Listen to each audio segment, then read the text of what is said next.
Il est temps d'apporter ma pierre à l'édifice. Le pastrami. C'est un sujet à la fois simple et complexe. Le processus de préparation de la viande est simple, mais en Pologne, le pastrami reste encore très confidentiel. J'ai décidé d'approfondir le sujet pour moi-même et pour toi, afin de changer un peu les choses et de montrer que ce n'est pas forcément compliqué. La vidéo sur le pastrami sera composée de deux parties. La première, que tu es en train de regarder, décrit en détail le processus de préparation de la viande, la marinade en saumure, puis le fumage et la cuisson à la vapeur. Le deuxième épisode viendra compléter le tout et présentera ma façon de préparer le pastrami dans un four domestique, sans fumoir, mais avec un résultat très proche de la version fumée. Alors on y va, c'est parti. Le programme de l'épisode d'aujourd'hui, préparation et choix de la viande. Trempage dans la saumure. Test du fumoir. Oui, il y aura un petit test. Fumage, cuisson à la vapeur et sandwich robot. Le pastrami se fait le plus souvent avec de la poitrine de bœuf, mais il arrive que certains utilisent d'autres morceaux, comme les short ribs, c'est-à-dire par exemple le plat de côte avec os. Moi, évidemment, j'ai choisi la version classique et j'ai commandé des morceaux de poitrine de 4,5 kg. La préparation de la viande consiste à retirer l'excès de gras et ce qu'on appelle le silver skin, c'est-à-dire cette membrane externe. Tu peux le faire soit avant, soit après la mise en saumure. À propos de la mise en saumure, c'est là que les choses se compliquent, car le temps optimal pour faire tremper une telle viande dans la saumure peut aller jusqu'à 7 à 10 jours, afin que la saumure ait le temps de pénétrer jusqu'au cœur de la viande. Chez Katz Delicatessen à New York, ils peuvent la laisser encore plus longtemps. J'ai entendu dire que cela peut aller jusqu'à un mois. Pour rendre les choses plus intéressantes, j'ai décidé d'acheter 2 poitrines et de les faire tremper dans 2 saumures différentes, puis de choisir la plus intéressante à la fin. La saumure numéro 1 vient de la recette de Shekstedt et la saumure numéro 2 de la recette de Dugafoos. À la fin de l'épisode, tu découvriras laquelle a gagné. La saumure est principalement composée de sel de salaison et d'épices que vous voyez à l'écran.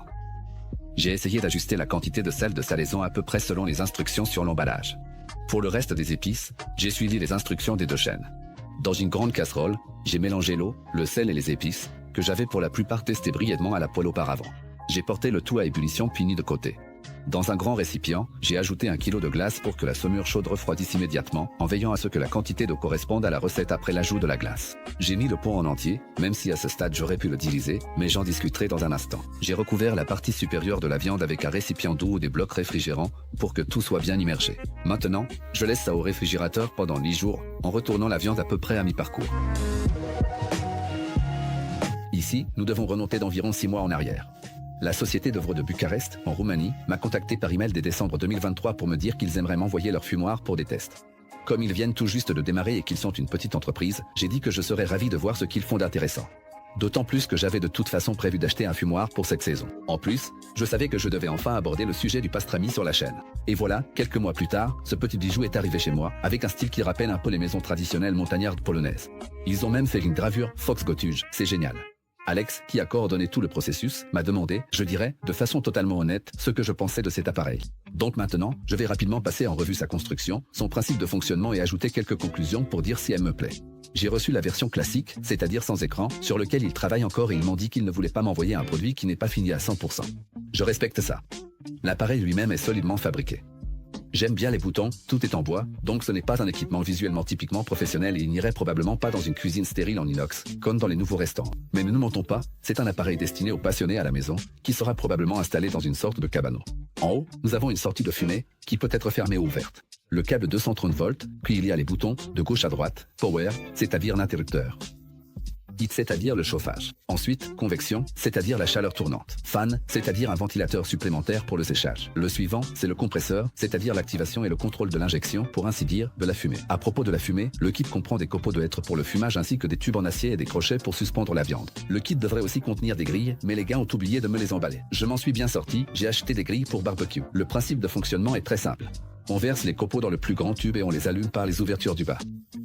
On allume le fumoir, on met la convection sur on, puis on active le chauffage, on règle la température et on met en marche le compresseur pour ajuster la quantité de fumée.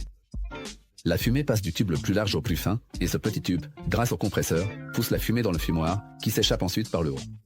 En bas, on place un bocal pour récupérer la condensation, que l'on peut bien sûr remplacer par un œuf si besoin. L'intérieur est en finition brillante, relativement facile à nettoyer, mais soyons honnêtes, à cause de sa forme particulière, ce n'est pas si simple à entretenir. L'ensemble repose sur de bonnes roues et dispose d'un frein. Pour résumer l'appareil lui-même, j'aime beaucoup cet équipement et vous le verrez sûrement encore plusieurs fois sur cette chaîne. Je recommande également la société d'Œuvreau, vous trouverez toutes les informations dans la description. Après 8 jours, il faut sortir la viande et la rincer pour enlever l'excès de sel, tout simplement sous le robinet. Maintenant, nous devons couper la poitrine en 2 parties. Il vaut mieux le faire avant la mise en saumure, ne serait-ce qu'à cause de la taille, pour que ce soit plus pratique. À ce stade, j'ai aussi nettoyé la viande de la membrane appelée Silverska. La poitrine se compose de 2 parties. La partie la plus épaisse, plus grasse et plus tendre, s'appelle le poing, tandis que la partie plus fine, plus maigre et plus compacte, s'appelle le flanc. Les 2 parties sont utilisées pour le pastrami. Certaines personnes utilisent le poing, après fumage, pour préparer des nubiantens. Moi, j'utiliserai les 2 parties pour un pastrami classique. Après 8 jours de salaison, la viande est en fait du bœuf mariné, c'est-à-dire du corned beef. Si tu la fais cuire à ce stade dans une marmite, tu obtiendras un corned beef classique qui sert aussi à faire des sandwichs aux États-Unis. C'est d'ailleurs encore très populaire là-bas aujourd'hui. Mais nous sommes ici pour le pastrami, donc nous allons le fumer. Encore une fois, comme il y a peu de recettes, nous avons 2 types de mélange d'épices. Pour commencer, j'enduis toute la viande de moutarde, puis je la recouvre d'épices. Je n'ai pas eu assez d'épices, donc il vaut mieux en préparer plus que nécessaire. Au pire, il en restera. Dans la vidéo, j'ai suivi exactement les proportions des recettes de Chef Steps et de Duga Foods. Passons maintenant concrètement au fumage. Il existe de nombreuses écoles. Certains fument en 2 étapes en enveloppant la viande dans du papier bouché à mi-cuisson. D'ailleurs, le papier bouché ressemble à ça. C'est simplement un papier spécial qui ne contient aucun ingrédient comme de la cire, etc. On peut l'acheter sur Allegro sans problème, même s'il est assez cher. Donc si vous n'en avez pas un besoin urgent, vous pouvez le remplacer par un papier plus universel, mais faites attention à la composition, il ne doit contenir que du papier et pas de cire ou de plastique. En dehors du double fumage, le meilleur résultat, c'est d'abord de le fumer une première fois, puis de le cuire à la vapeur. C'est exactement ce que j'ai fait. Je place la viande préparée dans le fumoir réglé à 105, maximum 110 degrés Celsius. Je laisse cela pendant environ 4 à 6 heures. Le but, c'est d'atteindre une température interne d'environ 70 degrés. Et maintenant, la règle est simple, plus la température est élevée, plus le fumage jusqu'à cette température sera court. Cependant, la viande rétrécit alors plus vite et devient plus compacte. Plus la température est basse, plus le fumage sera long, la viande sera moins compacte, elle ne rétrécira pas autant que l'autre, mais elle perdra de l'humidité. Ce n'est pas un problème, car nous compensons plus tard en cuisant la viande à la vapeur. Les pointes, c'est-à-dire les parties les plus épaisses, sont sur la grille supérieure, les flats sur l'inférieure. Après 2 heures, voilà le résultat. Les flats, plus fins, montent plus vite en température. Après 5 heures, la viande a dépassé 65 degrés. Elle est déjà bien sèche et fumée, avec une belle croûte. C'est comme ça qu'on appelle cette croûte noire, et même si la viande n'a pas atteint 70 degrés, je l'emballe dans du papier aluminium et je la transfère à la cuisine pour la faire reposer à la vapeur. À ce stade, on peut laisser la viande au réfrigérateur toute la nuit et la cuire à la vapeur le lendemain. Moi, je l'ai fait tout de suite, bien sûr. La cuisson à la vapeur a pour but de redonner de l'humidité à la viande et, surtout, de la cuire jusqu'à la température adéquate. La température minimale finale est d'environ 91 degrés, mais ne vous fiez pas à ce chiffre de façon rigide, car le pastrami est prêt lorsqu'il est ultra tendre et que la brochette s'enfonce comme dans du beurre, sans aucune résistance. Donc, cela peut tout aussi bien prendre 1h30 que 3h30. Il faut simplement observer la viande et voir comment elle réagit. À l'étape de la cuisson à la vapeur, n'aie pas peur de trop cuire. Tu peux cuire à la vapeur dans un four réglé à 165-170 degrés avec de l'eau chaude dans un plat et recouvert de papier aluminium, comme ici dans la vidéo, ou bien dans une grande marmite avec un accessoire pour la cuisson à la vapeur, couvert avec un couvercle. Dans mon cas, cela a pris environ 2 heures, 2h30. Et voilà à quoi ressemble le pastrami final.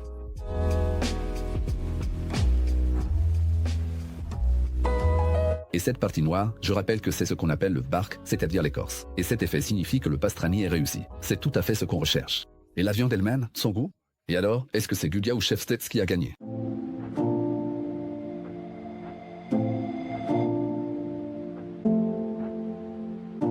Duga contre Chef Steps.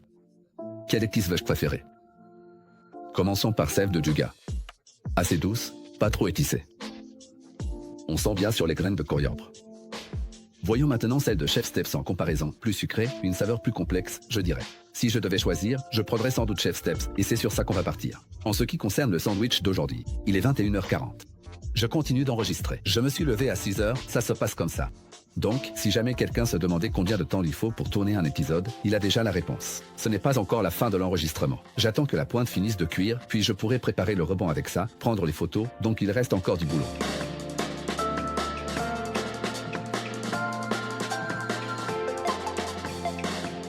Bon, alors on y va. On commence par la mayonnaise. On y ajoute du ketchup, un peu de sauce piquante, de la moutarde, on va la faire un peu plus chic avec de la Dijon, un peu de sel, du poivre, une pincée d'ail en poudre et l'ingrédient clé que j'ai oublié, à savoir le réfort. À l'origine, on le fait avec du pain de seigle. Ici, c'est du pain de blé et de seigle. Ce pain de blé et de seigle sera parfait, 2 tranches, du beurre clarifié, on fait griller, le pain grillé, la sauce Russian dressing, une quantité minimale de pastrami, un peu de fromage suisse.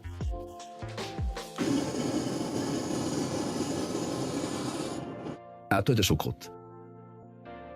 La tranche du dessus et voilà, un classique Ruben pastrami.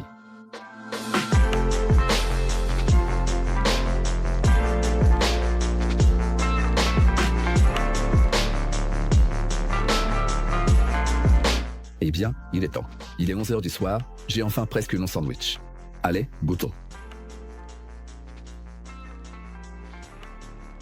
Coup est direct parce que je suis crevé. C'est juste magnifique, c'est passé comme de l'or, mais je crois que je réaliserai vraiment demain.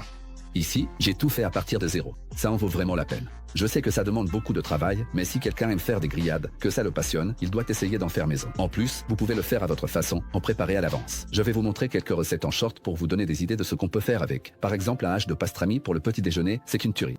On peut aussi faire des burgers. C'est tout pour aujourd'hui. Je vous rappelle que le livre est disponible sur adifox.pl. La deuxième partie sortira dans un mois maximum. Le deuxième épisode, dans lequel j'expliquerai comment obtenir presque le même goût à la maison, au four, sans fumage.